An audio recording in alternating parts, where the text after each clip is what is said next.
बड़ा सुंदर गीत के भाव बा।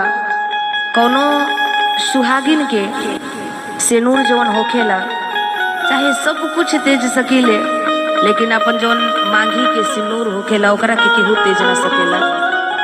ई गीत से एगो संदेश गीत भेजत तानी रोरा सबके बीच में। ई सुन के गीत एक बार कमेंट में जरूर बताएं कि कैसा लागल।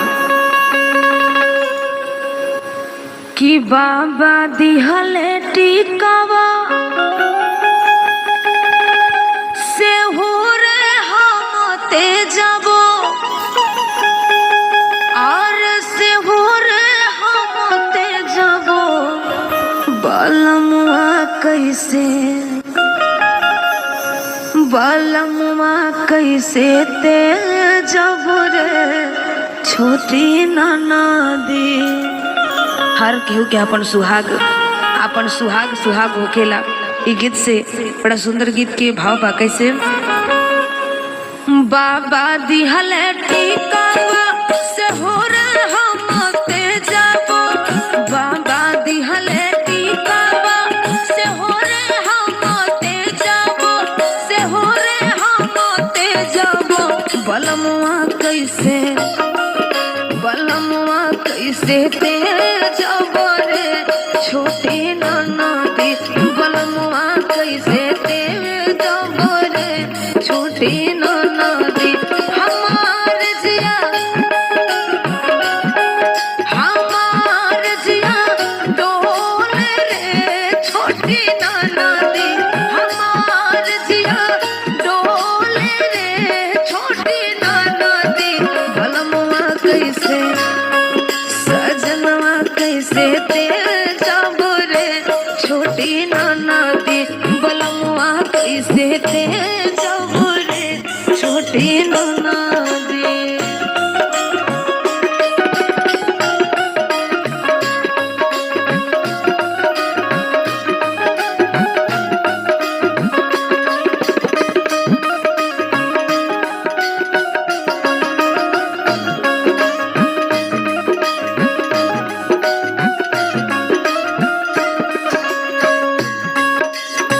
और ई अंतरा के भाव में जैसे सुहाग की निशानी होखेला टीका नथिया कान के, उसी ई गीत के भाव से बा। कैसे टीका बाटी कुलिया झुमका पायलिया सगरो सिंगार पाया धोरा,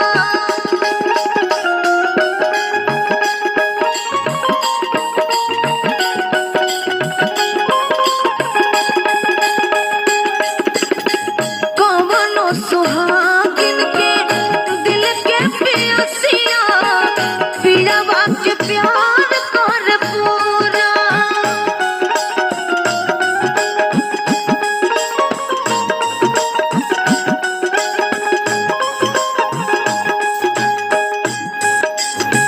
टिकावा टिकुलिया झुमका पायलिया सगरो सिंगार पाया धोरा, सुहागिन के दिल के पियसिया पियावा के प्यार कर पूरा। सिंगरवा सब तेजबो रे छोटी ननदी, सिंगरवा सब तेजबो रे छोटी ननदी बलमुआ कैसे तेजबो रे छोटी ननदी, सेनुरवा कैसे तेजबो रे छोटी ननदी।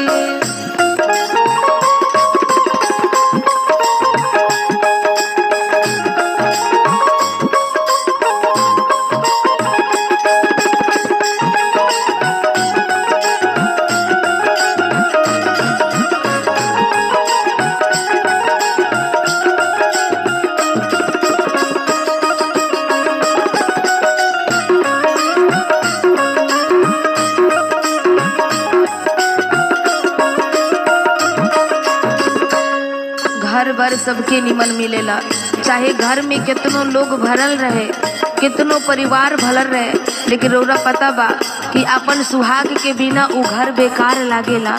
ये गीत के भाव से इरोरा सबके बीच में रखा तनी एगो मेहरानों के दर्द कैसे बा। घर बरनी नी के ससुरवा भाग्य से पावे कोई,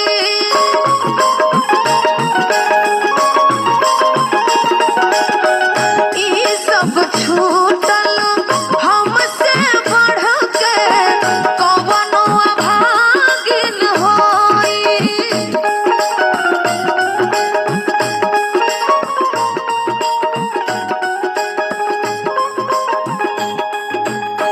घर बरनी नी के ससुरवा भाग्य से पावे कोई,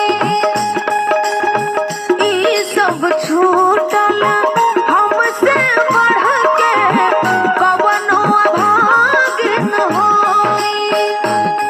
खजनवा सब दे जबर छोटी ननदी, खजनवा सब दे जबर छोटी ननदी। सिंगरवा कैसे सेनुरवा कैसे दे जबर छोटी ननदी, बलमुआ कैसे दे जबर छोटी ननदी। हमार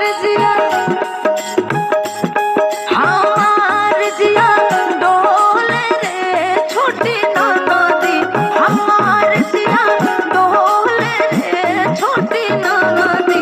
सेनुरवा कैसे दे जबरे छोटी ननदी, सेनुरवा कैसे दे जबरे छोटी ननदी, सेनुरवा कैसे दे जबरे छोटी ननदी, सेनुरवा कैसे दे जबरे छोटी ननदी, सेनुरवा कैसे दे जबरे छोटी ननदी।